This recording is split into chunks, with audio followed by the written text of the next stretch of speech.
Live on the Sports Porch. ThePorchIsLive.com. ThePorchIsLive.com.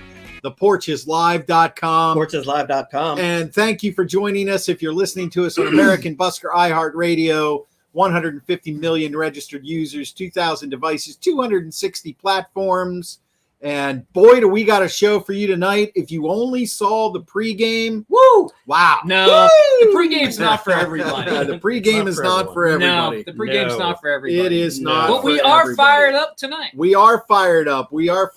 So a Steelers win. We're obviously going to talk Steelers victory and what's going on there. We have a lot of thoughts on that. We are going to have the Hockey Jesus preach about the Penguins, Hockey of course. Jesus. And then we're going to make our picks for, we'll do our picks before Hockey Jesus, but we're going to make our picks for the NFL this week. And as always, somebody did good again. We get a comment in here. DG is in the house. Greetings yourself, welcome, DG Greetings, to David. the house. And if you happen to be tuning in from Seattle or Louisville or Philly or Chicago, thank you for being here. Thank you so much. This is the Sports Porch. The Porch is live. So let's jump into it, guys. The Steelers won.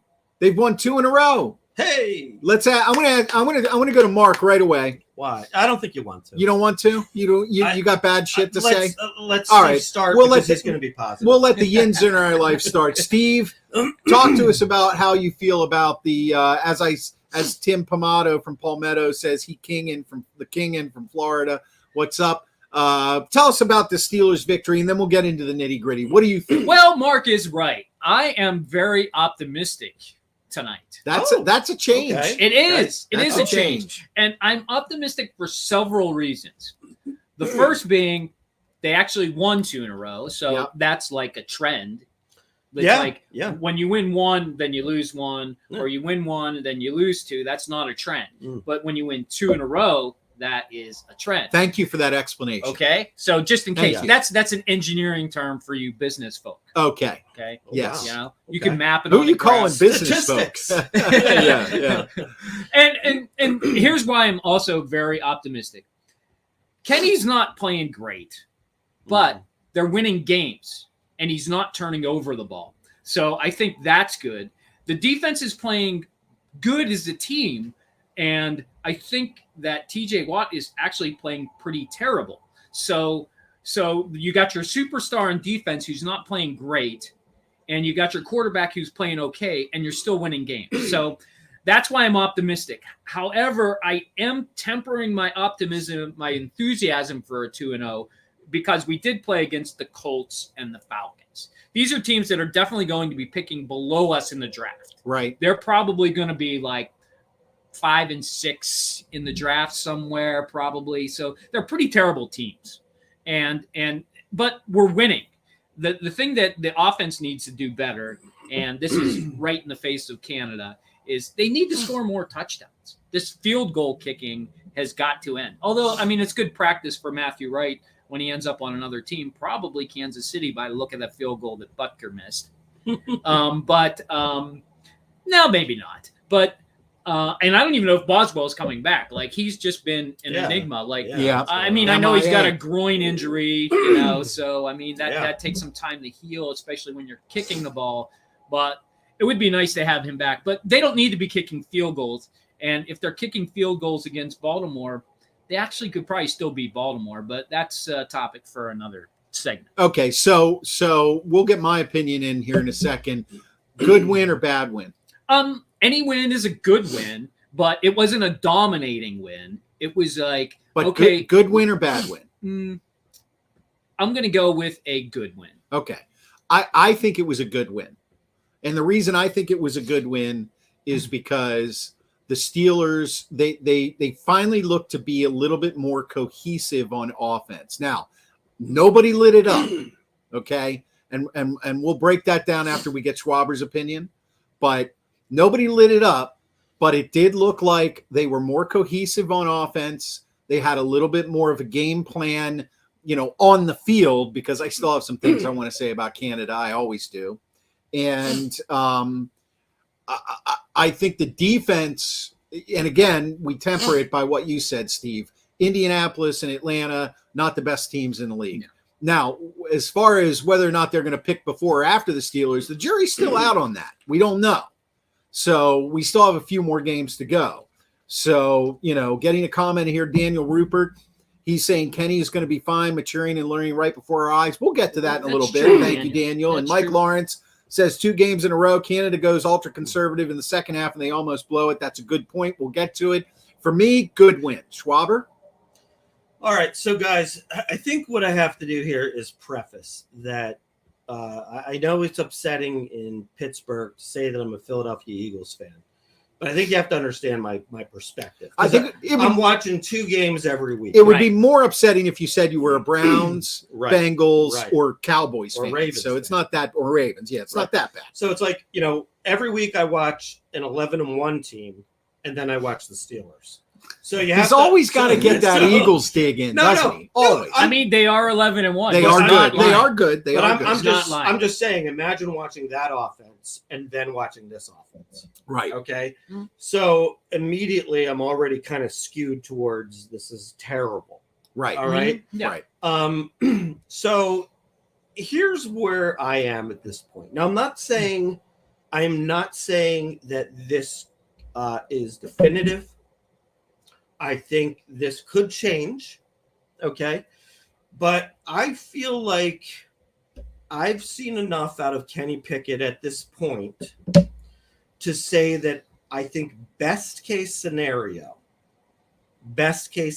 he's Ryan Tannehill, which is a serviceable quarterback that you could, if you had a great defense, good running game, and some decent receivers, maybe even win the Super Bowl. But what I'm saying is, I don't see him being better than like the 13th best quarterback in the league. I see a lot of bad passes. I see balls in the dirt. I see missing receivers high. I see, and some balls, like, for example, they might hit a receiver in the hands, but they're like thrown very fast. It'll be a really hard catch to come down with. I just see him as pretty average. And I'm not really seeing anything better week after week except a lack of turnovers. So for that reason, I'm not really enthralled with him. Okay. And because of that, and I know this is just, look, they're not going to do this, okay, because they're the Steelers and they committed to Kenny Pickett and blah, blah, blah. But I sort of feel like if I was a Steelers fan, I would rather lose the rest of the games and make a package to go up and get the number 1 or number 2 quarterback this year. Huh. That's interesting. That's kind of where I'm coming from. That's interesting. Defense played a good game, but then again, you're talking Atlanta. And I'm seeing more out of Najee Harris, which I really like. A few asides. Obviously, can't stand Matt Canada. I hate the fact that Freiermuth has 3 catches for 76 yards and they never even looked his way in the second half. I hate Deontay Johnson. I think he is horrible. Yeah. Well, you know what, Schwab? Let me stop you there. Okay, We're gonna stop there. We're gonna get to that. I'll stop there. We're gonna get to that because we're gonna get into the nitty gritty right now. I'm gonna get these comments in real quick. Tim says he's with Steve on TJ. I believe he's still hurting. Did he come back too early? Definitely hurt. Kenny seems to run too soon most of the time. His clock runs fast, says Yo. DG says he needs to pass to Pickens. We're going to talk about that. But he hates to see a rookie running. And that kind of I thought about that too. When they showed Pickens, I thought, look, if you're in your second and third year and you're really balling, then you can go to the sideline and say, throw me the ball. But he does deserve to be frustrated. So starting with Pickett, what I saw, my question was, did he learn anything? Did it look like he learned anything? And I don't know that he learned anything other than Stop throwing to Deontay Johnson. he looked at, which he didn't do. He continued to throw to him. Right. I think that what I saw, let's combine this all together, this Pickett Canada thing. Mhm. Okay. What I saw in the first half of that game was a game plan that started with the run and opened it up to throwing the ball downfield. I liked that because that's what you need to do in the NFL. You need to get the ball downfield. Yeah. I think that Kenny's touchdown pass to Connor Hayward, who we're going to give congratulations to, of course, was a great pass and a great throw. I really do. I don't think it was really that good of a throw, to be honest. It I was think he almost overthrew him. No, I think he put it in the back of the end zone, and Hayward caught it. Granted, that's because Hayward's not fast. Right. He's not fast. and he's But not you tall. got to give him He credit for can't that. jump. Right.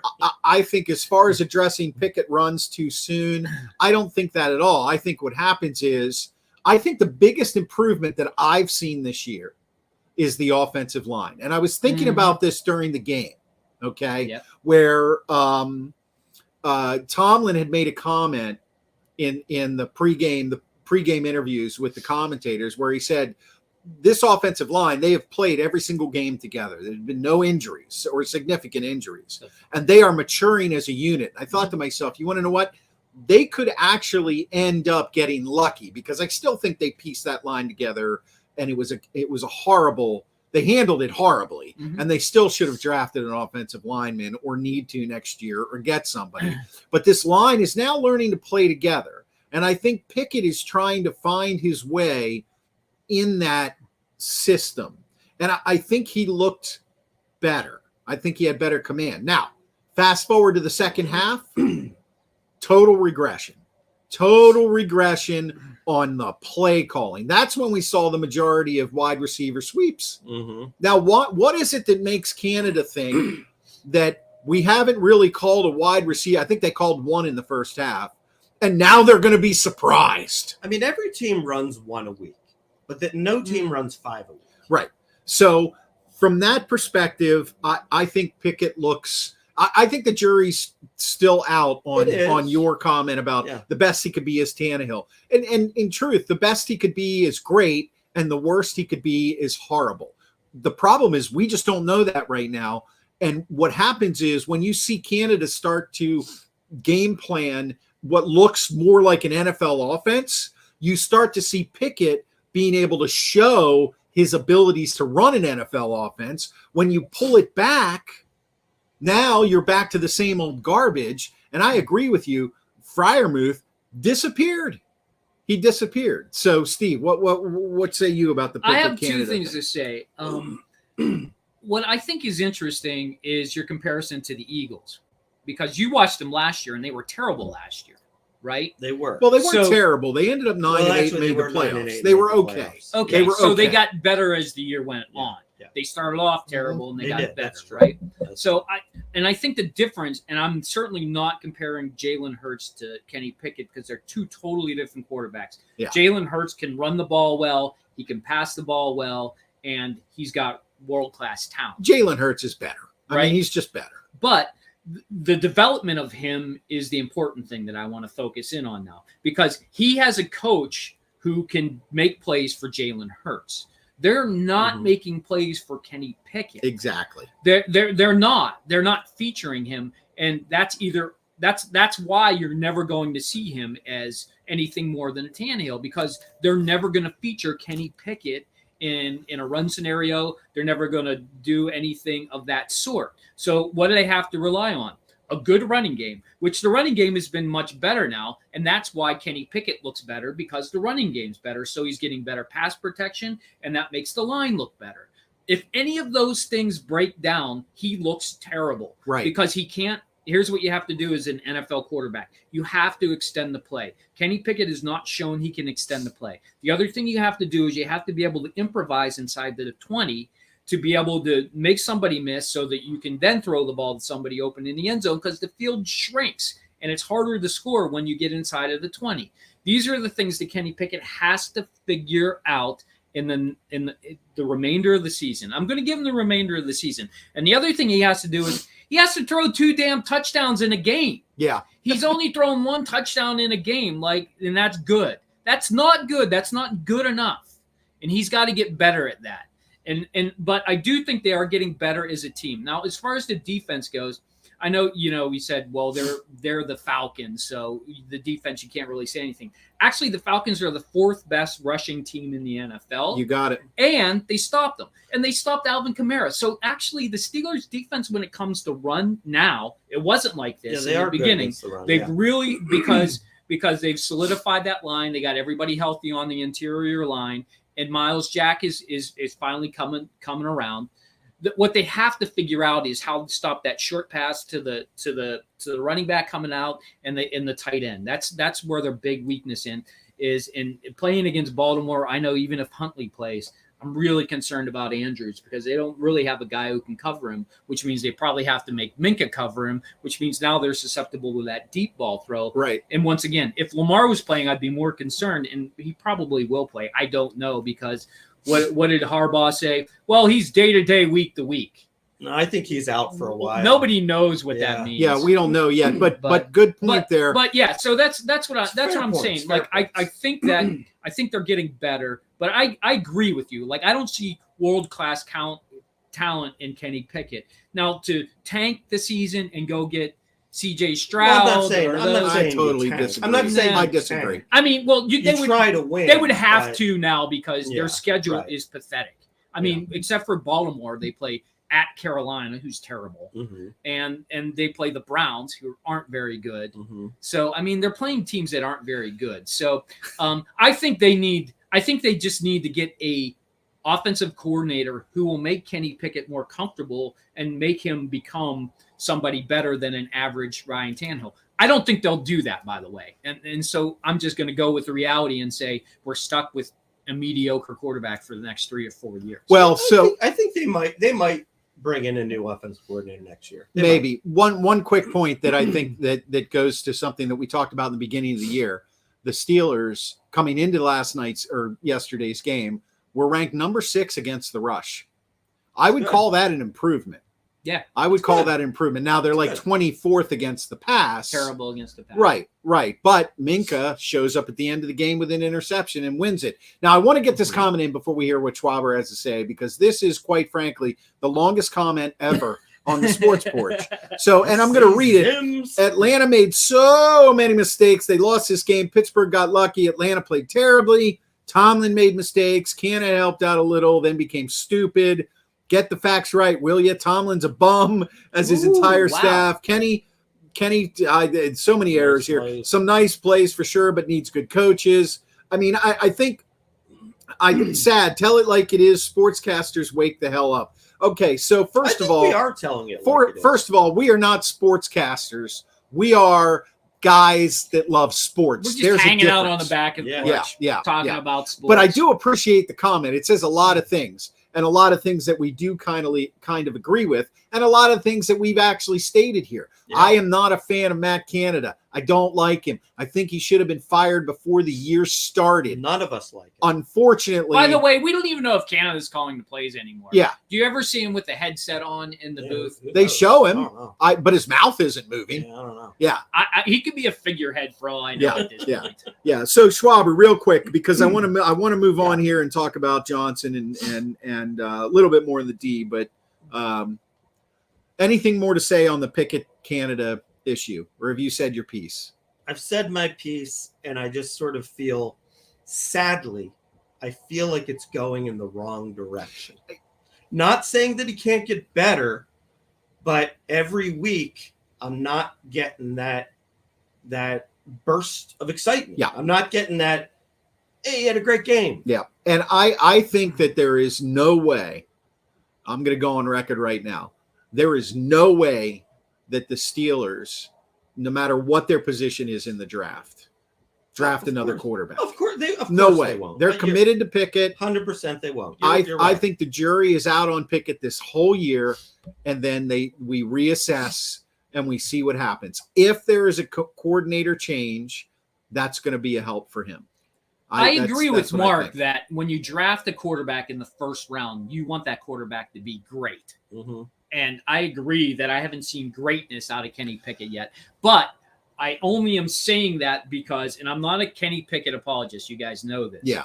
I'm saying that because the offense is built around not having a great quarterback. That's right. It's based off of having a quarterback who's the manager of the game. By the way, those quarterbacks rarely win playoff games, and they mostly don't make the playoffs. So I think the Steelers organization has it wrong by going in this direction. And I hope that they see throughout the remainder of the season, try and find what Kenny Pickett can be great at. We haven't really seen him throw the ball downfield much. We haven't seen him throw it into traffic too much because they're trying to make him a manager of the game. I would rather them let him open it up a little bit, make some mistakes, and then maybe see what happens there. Remember, and I know this is the NFL, this is not college, but when he was really good at college, he was able to get out in the open and then run whenever he wanted to run. He had the freedom to do those things. And you could just tell, like, they've got a collar on him that is like, dude, don't make any mistakes. Just go out there and manage the game. And it's just not a recipe for a great team. It might be good for a team that wants to go, 9-8 or 8-9, but that's not going to win you playoffs. Okay, and so that's where the Steelers need to wake the hell up. So the intangible with Pickett is this, and this is what I see. Started his career at Pitt as a mediocre at best quarterback. By the time he finished his career at Pitt, he had learned how to play the game. That's why I say I think the guy has the skills to be a pretty damn good quarterback, but I think that he has a learning curve that he is willing to put in the time and the effort. And he's got a lot of motivation being Pitt's quarterback and then coming back and being the Steelers. And I think, if anything, that guy is going to do everything he can. I would be surprised if he doesn't. He's certainly a hard worker. Yeah. Do we want to talk about Pickens? Yeah, let's talk about Pickens. Yeah. Go ahead, Steve. You wanted to talk about Pickens first. So here's the thing. I know David said, that Pickens was whining because he didn't get the ball. Well, first of all, he can't showcase his talent if he's not being thrown the ball. That's one. Yeah. And number two is, remember, he played down for Georgia. So he had a lot of friends and family at that game. So clearly he wanted the ball to be thrown to him so he could, make good in front of all. That's his a friends. that's a real good point. I wasn't even considering that. He's a kid, Very and he still wants to showcase his talent for his family and his friends, Right. and he didn't get a chance to do that. So I think it was more out of frustration than it was out of hubris. Like, I'm the greatest on this team. I think it was more out of frustration than anything. I'm gonna give him the benefit of the doubt. So I would say couch your thoughts on Pickens for this week, because the guy's clearly a number one wide receiver. Yeah. Deontay Johnson is not a number one wide receiver. And because we're talking about Pickens, we have to talk about Deontay.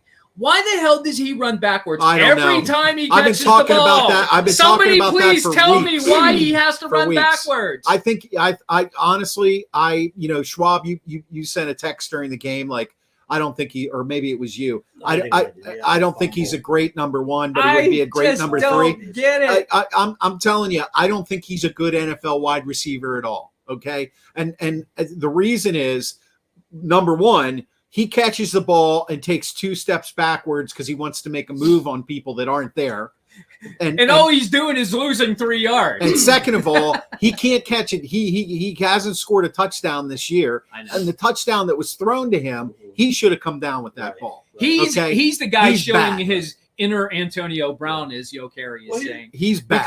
Because he thinks he's still a great wide receiver, and a great wide receiver doesn't have 0 touchdowns, 10 games in, 11 games, 12 games in, however many we've played. All I can say is, the bottom line is, if you just look at the stat sheet, right? He had 11 targets and he caught 5 balls. That's really bad. Yeah, that's terrible. A number one. Now look, I'll maybe there was a ball that was too high or something like that. One was too low, but it should be like, at least 8 out of 11, right? Just not good. And not making plays that number one receivers should make. There were some big plays to be had that he has his hands on, and he didn't come down with the ball. And that's what's so frustrating about Pickens only getting 2 targets. Right? Because Yeah. he catches everything. And look, and here's the thing too. I mean, I'll say this. I also think you guys are maybe blowing up Pickens.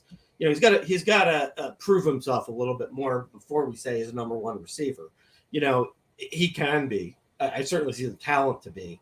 But, I mean, how many touchdowns does he have in his career? Like 1, 2? I don't know. So he's a rookie. Yeah, right. But he's got a lot to prove. Mm-hmm. But the key is that if the game plan is 10 passes to Dante Johnson and 3 to Pickens, it's a bad game plan. Yes. It's a bad game plan. And especially when Dante starts dropping balls, then mid-game you adjust and you start throwing to Pickens. So, I just the same thing with Freiermuth. He's having a big game. He's feeling it. Yeah. Why don't you go back to him? It's a mystery to me that they don't go to Freiermuth more in the red zone. Well, I think the issue is with Freiermuth, and I've seen this because I saw him get blown up. He's blocking a lot. Yeah. And he's trying to help the offensive line, who we said is doing well. Well, they're doing well because they're getting a lot of help from tight ends and running backs. And Mike says, I think Canada forgot that Pickens was dressed for the game. You might be right about that. You could Mike. be right about that. Yeah. So, right. So we've gone over Johnson. And we've gone over Pickens. I actually like the fact that he was screaming, "Give me the damn ball." Well, yeah. I mean, that shows that he wants to play. He cares. Yeah. He cares. He's invested. And to be honest with you, I personally felt Penn that State. Sorry, brother. I honestly personally felt that he did it after it was a bad play by Deontay, and he was just saying like, "Come on, man! Like this dude ain't as good as me." Yeah, yeah. I agree. I agree, and I agree with him. But David brings up a good point. It is a little sign of immaturity. He's got to be a little bit more patient. He is a rookie.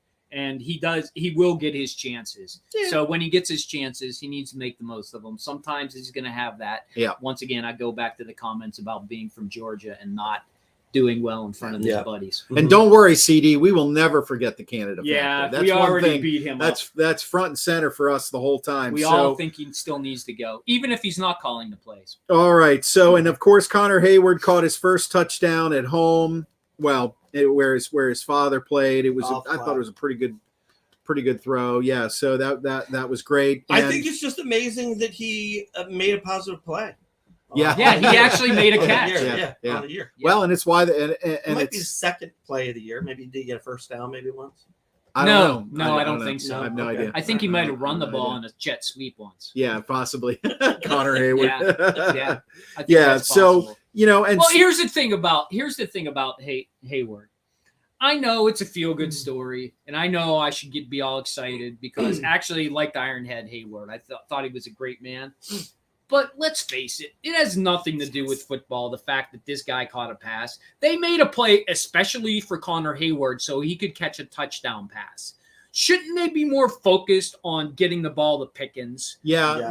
I mean, I agree. This is what the Steelers have turned into. It's almost a sideshow, and I'm sorry if I'm going to get a little excited about this. Please, get excited. But it's ridiculous. I mean, they make a play for a jabroni tight end because they wanted the feel-good story so they can have somebody in the post-conference game say how great his dad was. Everybody knows how great he was. He doesn't need to catch a touchdown pass to make it a great moment. It's just crazy. Like, This is not football. This is not Steelers football. Steelers football is smash it down their throat, win by 35, and then if you're up by 35, put the tight end and let him catch it then. But the fact that they made a play, especially for him, and wasted time, that shows you where their focus is on this team. And I think that's part of the problem of the Steelers organization. And I'm off my soapbox. There you go. Woo. There you go. DG says Pickens did have his man beat many times, but no pass. So let's move on here. The defense, it played adequately. Watt seems to be struggling, but of course, they're going to double team that guy. And when it mattered at the end of the game, Minka made a play. That's what I saw. Yeah, and he does open it up. I thought Hayward had a good game, and that's probably because of the double team on Right. Watt. Right. Yeah, You know, for sure. So and But Hayward's having got an in there. okay season too. I mean, Yeah, and you know, Obi got in there. Okeechobee. Yeah. Well, and I like think Obi-Jobi. I think the real thing here is that we are so used to seeing in Pittsburgh TJ Watt take over a game that it's almost like it's expected that through a True, 17 game season, any game that he plays, he's going to have a 30%. monster game, Right. right? And that just doesn't happen in the NFL, even to the greatest players. So the impact for him is more. It's he's still making an impact, and that's what happened in this game. His name wasn't called a whole lot, but the fact that he sucked up 2 defenders on almost every play, and he did get his pressure in here and there. He did make a couple good tackles on some running plays. That opens up the rest of the defense to continue to play, and I think that's good. And CD chimes in and says, you know, above average D, still in need of a middle LB linebacker, of course. So and better corners. Yep. You know? So that's that. And before we move on to our picks here, I want to thank you for listening to the Sports Porch on American Busker iHeartRadio. 150 million registered users, 2,000 devices, 260 platforms. Please remember, follow our podcast on the iHeartRadio app or anywhere you get your podcasts. Download it for fun. Yeah, and listen to it in the car, listen to it in the ThePorchesLive.com. bathroom, listen to it when you're on the potty. You know, it's good. It's good potty listening. It's I'll good tell you, potty it listening. really is good potty listening. Use your Aren't earphones. potties for toddlers? So Well, I'm sure we have some. the toddlers. Sports Porch podcast on the iHeartRadio app or anywhere you get your podcasts, and you can visit the website at theporcheslive.com, theporcheslive.com, Porcheslive.com. theporcheslive.com. theporcheslive.com. Thank you. So going on to our picks, we picked. Let's see. I'm looking at the wrong page. Last week. Well, I'll just get right to it. Steve was 3-0 last Did it week. again? Second week in a Gotta row. give it up to him. He looked like he was dead and buried. Yep, he But picked. I'm back. He from picked the dead. Bills over the Patriots, the Cowboys over the Colts, and the lone Bengals over the Chiefs. Mark and I were both. Bengals over the Chiefs. Mark and I were both 2-1, and that leaves us our records right now. Mark is in the lead at 24-15, and Steve and I are now both tied at 22-17. Let's So go. In 1 week, there could be a new first place team. So we're moving on to You have what's to your go like- pick? I The have to Thursday go. night game. What's your pick? Thursday night, Raiders and Rams. Steve, do the honors. I'm not going to overthink this. It's going to be the Raiders. Okay. I agree. Raiders. So Steve and Mark. Too many injuries on that Rams team. Just win, baby. Steve, you know what? When I saw this game, I'm going the Raiders too. It's hard to pick the Rams. And They just I don't have, yeah, I you want know, to try to their gain some ground, defense but isn't I very think that's a good. dumb pick. Right. Right. So You just Okay. feel strong. Sunday night game. Oh. Dolphins at Chargers. Oh boy, this is a tough. Now, so everybody knows I really like Herbert, right? And I Wait a like, minute, Herbert's my guy. I know he's your guy, but I like him Amen. too. Justin belongs to me. Okay, you can have Justin. All right, But thank I you. also like Tua. But I actually don't think the Dolphins are for real. And I think in order for the Chargers to make any chance at taking over the Jets for that last playoff position, they have to win this game. Mhm. I'm going with the Chargers. Okay, Steve goes with the Chargers. I think Mike Williams will be back too. I think that'll make a big difference. I look for Eckler to have a big week. Yeah, this is a tough one. It is. A really tough one. You know, the Chargers, even with Herbert, are just destined to be 8-8, 9-8, 8-9 every year for their existence. Well, they're 6-6 now. right. So they're right on schedule. You know, Dolphins have looked good, but you know, not a great showing against San Fran. Come on, you got to pick. If I knew Mike Williams was playing, I would pick the Chargers. So I am going to pick the Chargers in a close game. Okay, Mark's going with the Chargers. I happen to think the Dolphins are going to bounce back. Chris is going with the He'll be Dolphins. picking up. The Dolphins are the better team. They are the better team. It is true. Yes. But I don't know. I just think the Chargers have to win at home. I don't think they're going to lose at home. Chargers win one, lose one. Yeah. They're due to win one. Now you got to remember, They're a 500 team. you also have to remember this isn't a cold weather, warm weather team. They're playing in the same, you know what I mean? Mhm. So that home field advantage of like Miami traveling to Buffalo, you know, it's Time change. yeah. I there is think a that time could be. change. I think this There could is be a time one of change. those 45-42 games. Could be. Field goal wins Could it in be. the end. Could be. So and CD disagrees. Dolphins a better team. Yeah, exactly. He agrees with you. So our Sunday pick'em game is a big one. The Jets at the Bills. The Jets with a new quarterback who actually knows how to throw the football. Dude, I was watching. I don't know what I was watching, but that quarterback came on. What's his name? Mike Wilson. Mike White. Mike White. Yeah. He looks like he's 18 years old. Holy Yeah. shit. Yeah, but he throws the ball like he's so young. he throws the ball like I a know these seasoned guys veteran. are kids. Yeah, right. But he looked like a kid. Like my son Max looked older than him. Right. I'm like, there's no way this guy wins. For that reason, I'm taking the Bills. Steve is. By the way, Bills. I'm not a Jets fan. I don't think the Jets are that good either. No, I mean, Jets. I'll tell you what, the Jets are competitive, and I love their coach. and it won't surprise me at all if this comes down to a last possession game. But I just have to think that at this stage of the game, the Bills are more tested, and they'll find a way to win, assuming that Josh Allen doesn't think that he's better than he is and throws a ridiculous interception. All right, boys, and I am going with Jets. Jets. I'm gonna catch it. Because you really think so, or you're trying to make up ground? It's a rivalry Lose game. ground. No. I think that the Bills. If you believe in the Jets, they have to win this game. I think that the Bills are a great team. I think that they're going through kind of a rocky patch still, in spite of the fact that they won. They took the number one seed in the AFC. I understand that, I think but you're off on this. I think this is a trap game. This is the first time this year I've said it. He said trap. Game. He said the Trap word. game. Trap game. He said Trap it. game. Did Absolutely. the Jets beat them earlier in the year? I can't remember. I don't know. I can't remember.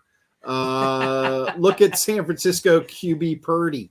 That's Purdy's young. too, Yeah, he does. He does. Look does. young too. Mike Lawrence says thoughts on 49ers Jimmy G out for the rest of the season.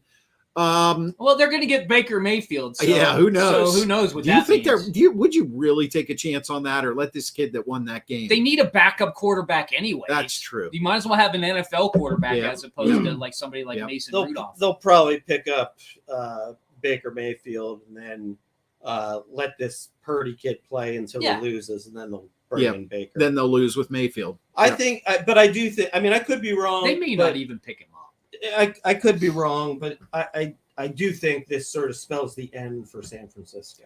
Yes. Yeah, unfortunately, they were on a nice roll there. Yeah. Their defense is still pretty good. Yep. But I think when they go on the road, I don't think the defense is going to be that good, and Purdy's not going to get it done. Well, the wild card here really is the talent around Purdy with McCaffrey and Deebo Samuel and that defense. But Deebo Samuel's been hurt this year. I know. He's been half the guy he was last all, year. all I'm saying is there's a wild card there. Most teams you would say absolutely they're finished. But just think about it this way, though. Do you see Purdy going into Dallas or Philadelphia and coming out with a win? No, I don't. No.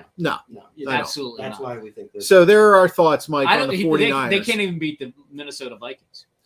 So moving on to something that we love near and dear. They can't beat them. We are now going to introduce the world's one and only renowned Hockey Jesus. Hockey Jesus preaches on the podcast after every Penguins game on the iHeartRadio app or anywhere you get your podcasts. After every Penguins game, please follow the podcast on the iHeartRadio app or anywhere else, Spotify, Apple, and you'll get your Hockey Jesus update. Steve preaches. Hockey Jesus preaches the Penguins after every game.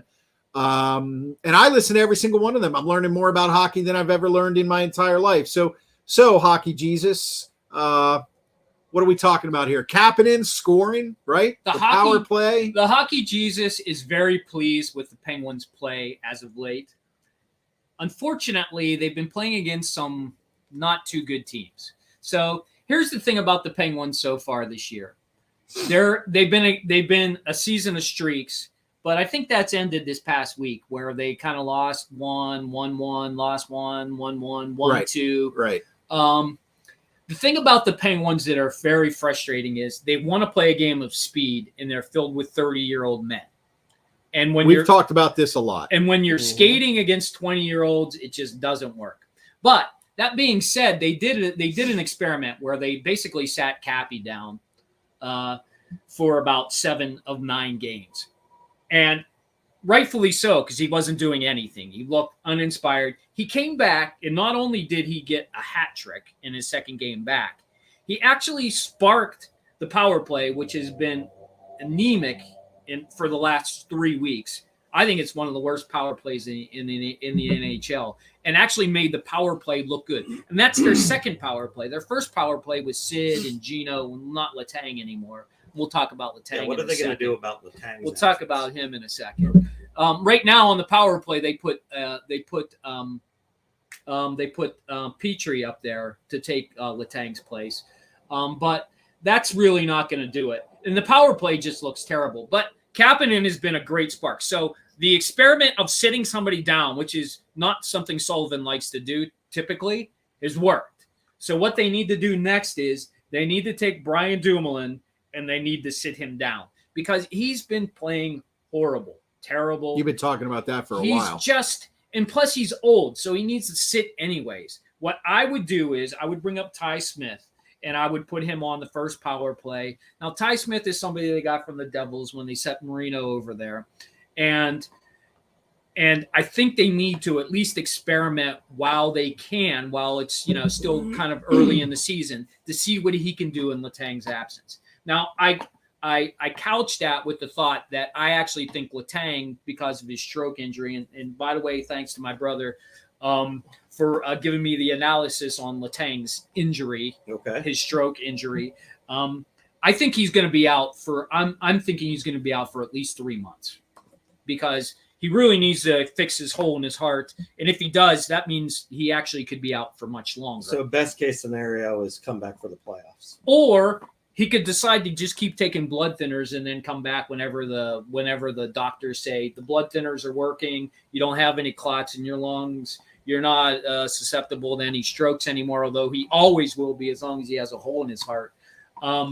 So they got to come up with a long-term plan, and that's all they have. That's all they have. We got a comment from DG here, Steve. You want to talk about that? Yeah. So David, that was a great play. So in the St. Louis game, what David's talking about is Bennington. By the way, on my podcast, I said that I was worried about Bennington because I think he can be a hot goalie. He's a terrible goalie. He's turned into Matt Murray, and I mentioned that on my podcast too. But anyway, so Bennington got all upset with himself. He was playing terrible again. Zucker came from behind the net. And Bennington just said, okay, I'm just going to whack him with my glove, essentially is what he did. And he hit him with his glove, and he got a penalty for it, which is interference because you can't do that. And then they scored a goal against him. Actually, Zucker scored a goal against him. This was probably 10 minutes after the play happened. And as they were pulling Bennington because he came out, he went next to the bench, and he was basically chirping the bench. Like, he was literally looking for a fight. He wanted to fight somebody from the bench. Like, I don't know. Sounds like Ron Hextall. No, Hextall would have jumped in the bench. Yeah, right. Let's face it. Hextall would have jumped in the bench. Yeah. He's not that brave. But so he got a 10-minute misconduct, and Zucker was just like this, like, I didn't even say anything, and he didn't. He didn't even say anything. Bennington just got so inside of his head. Like, that guy needs to get some therapy. So, Hockey Jesus, Ryan Poling, day-to-day with an upper body injury. Thoughts? I think that definitely hurts the fourth line. He's been really good on the penalty kill. Since Blueger's been back, they kind of had a meltdown. I even forget which team that was. Maybe it was against St. Louis where they gave up some goals. No, it was the team they played before that. But Paling's actually been great on the fourth line. But that this is how far we dig. We dig deep. We do. Yeah, but I it's okay. I mean, Paling. Remember, they got Paling in the Anaheim deal when Raquel came over. Paling came with him, and he's been actually great on the fourth line. So I think they'll miss him, but day to day, I'm not worried about day to day. You can put anybody on the fourth line day to day. So when's the next Hockey Jesus update? Next Hockey Jesus update will be after the Columbus Blue Jackets game tomorrow night. Usually drops, I would say, around 9:30, 10 o'clock, somewhere Yeah, around How like are the 15 Jackets minutes. looking this year? The Jackets are horrible. They are bad. Terrible. aren't They got Johnny Gaudreau, and they stink. It's amazing. How can you do that? You get Johnny Gaudreau, and you stink. That's all you need to know about That's the all you Columbus need to Blue know. Jackets. And we got the Steelers next week are playing The Ravens. the Ravens At home. The- Home at game. home. The Lamar Jackson-less, we believe, Ravens. So we will I'm not ruling him out yet. I'm rolling him out. He's We got will- 9 lives. He's like a cat. He is like a cat with 9 lives, isn't he? we will be focusing on that next week, among other things. And I want to thank everybody for listening to American Busker, iHeartRadio, the Sports Porch. 150 million registered users, 2,000 devices, 260 platforms. What? We're not even going to mention the Pirates? And no, we're not going to mention the Pirates. They signed- Ryan Reynolds wants out. They signed Kyle Gibson, the 5th starter from the Phillies. Yeah. And believe it or not, Yeah. he's a good 5th starter. Yeah, there you go. That's how much Pirates news we care about right now. Well, we got some Phillies news in there, too. All right, guys, listen, catch the podcast on the iHeartRadio app or anywhere you listen to your podcast, The Sports Porch. And as always, visit our website, theporcheslive.com, theporcheslive.com, Porcheslive.com. The